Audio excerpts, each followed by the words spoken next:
Class is now in session. I'm Professor Hockey, and today we will be discussing the sixth game of the season, Sharks versus Calgary. The Sharks' fourth game of the year against a Pacific Division rival. They lost the first three against the Golden Knights again, and the Ducks. Finally, they do get a win against the somewhat struggling Calgary Flames team, who, however, did top the Pacific Division last season by a 3-1 score in what was likely the Sharks' most complete game of the year. Now, maybe the offense wasn't that great, especially when you compare it to the Sharks' win the other night against the Chicago Blackhawks, where they put up 5 goals. But I do think when you consider defense and goaltending, this was definitely the Sharks' most complete game. In the first period, it was actually Timo Meier who scored the first goal of the game, the first time the Sharks have actually gotten the first goal of the game, so it was nice to actually play with a lead and not have to be super worried about it, as they were with 5-4 lead against the Chicago Blackhawks last game in the last few minutes of the third period. Then LeBanc added to that, making it 2-0 off a beautiful shot, while Lindholm did make it 2-1 at some point in the second period. Hertl's shorthanded goal made it 3-1, and there was no goal scoring to be thought of in the third period. The Sharks closed it out 3-1. And so, as I said, it was a lot more of a complete game because the defense just looked so much more solid. Now, there is still room for improvement. Particularly on the power play, the Sharks actually gave up 2 shorthanded breakaways. Derek Ryan, which I guess wasn't a full breakaway, but still Mikael Backlund, which was indeed a full breakaway that Jones had to make a nice save on. And there was a 2-on-1 to 3-on-1 that the Flames couldn't actually convert on. But other than that, I thought the Sharks avoided too many disastrous turnovers. I thought, players like Burns and Carlson played it a lot more safe, which was nice to see. I thought Vlasic, not fantastic still in this game, but he was better than he has been. And so it is some good signs moving forward for the Sharks, and I suspect that by a score of 3-1 like the Sharks did tonight, that's likely going to have to be the score the Sharks are going to have to win at moving forward, especially when they come up against stronger teams.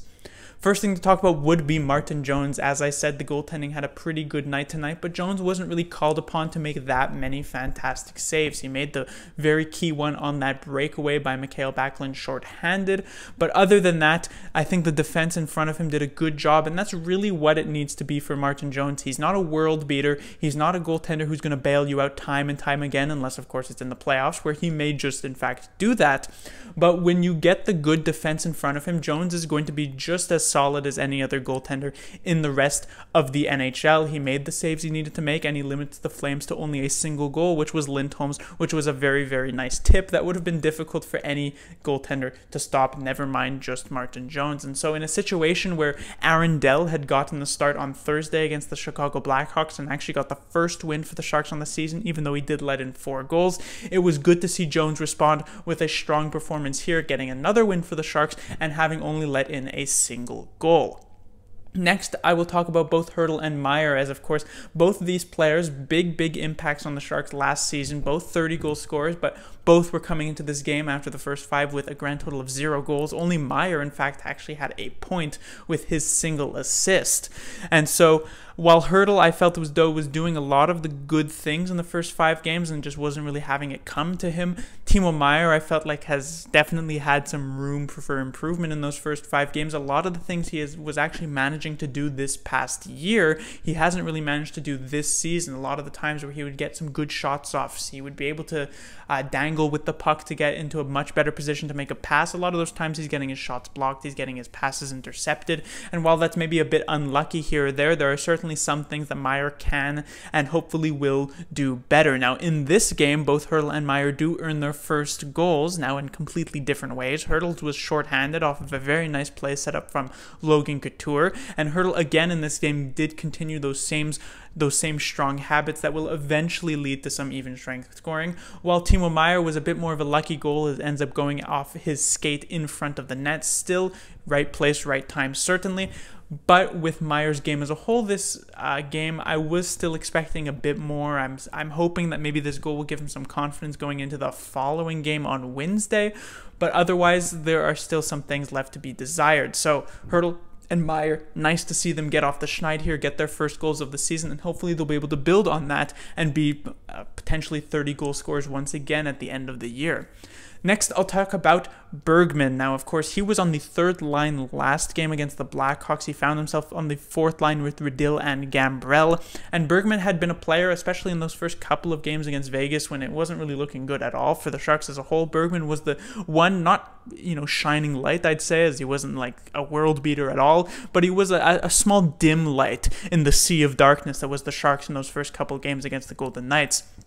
But in the past few, I had been surprised that DeBoer had been limiting his ice time heavily, especially last game against the Blackhawks, where he only played about 4 minutes, only higher than Trevor Carrick, who played about 3 minutes in that one.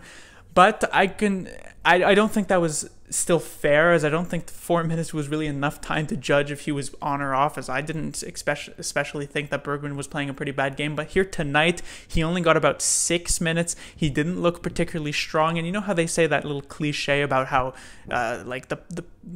he has like a magnet in his stick because the puck just seems to always find him.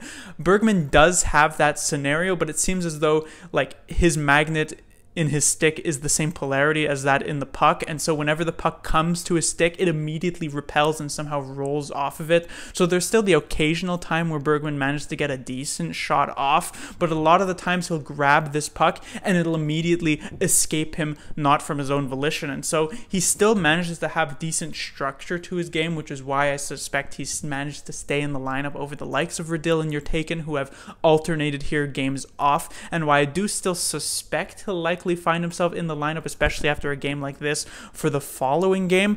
But there is still maybe some nerves here. That's why it keeps happening to skip off his stick. I don't know what the case is, but it is something that he'll likely need to get fixed. The fourth line was pretty solid all around. I thought Riddle was pretty good. I thought Gambrell was quite good. But Bergman, if he wants to be that fourth liner still, and it looked like he was penciled in, at least at going off the preseason, he needs to be a bit better than this and actually gain some trust from DeBoer, who, as we saw even late in this third period, actually ended up double shifting Evander Kane with Riddle and Gambrell when the fourth line got a late shift. Finally, I will talk about the ice at SAP Center here tonight. Of course, the ice wasn't great. There wasn't a lot of opportunity for some good passing. I think the Sharks really only had one solid offensive shift, and that was on the power play, where they had some great passing through their second unit. Otherwise, it was a lot of one and done because of just a lot of pucks bouncing over sticks. The same went for the Calgary Flames. I mean, when you have a player like Johnny Gaudreau, who is just so creative, not really being able to do much, not necessarily because the Sharks were shutting him down so heavily, although they did a good job covering him, but because a lot of the times the pucks were sort of just rolling off of sticks, bouncing over sticks. It's definitely not a coincidence that the San Jose Barracuda played a game just a few hours earlier on the same ice. And so it was something that I pointed out last season, where a lot of the times when the Barracuda would play a home game before the Sharks would play their own home game, the ice wasn't of the best condition. That seems to be continuing into this season. So it did hurt the offense somewhat for both teams. It ended up working in favor of the Sharks at the very least, but it's certainly not something I'm looking forward to in the further games, as I'm sure there are many other doubleheaders heading our way. But that will do it for this review. The Sharks will be back in action on Wednesday. They will face off against the Carolina Hurricanes, a team that was undefeated up until they did lose a pretty close one against the Columbus Blue Jackets, but still a very dangerous team. Eastern Conference finalists last season. They look even better this year, so the Sharks will have to be on their toes for that one if they want to continue this win streak. Class dismissed.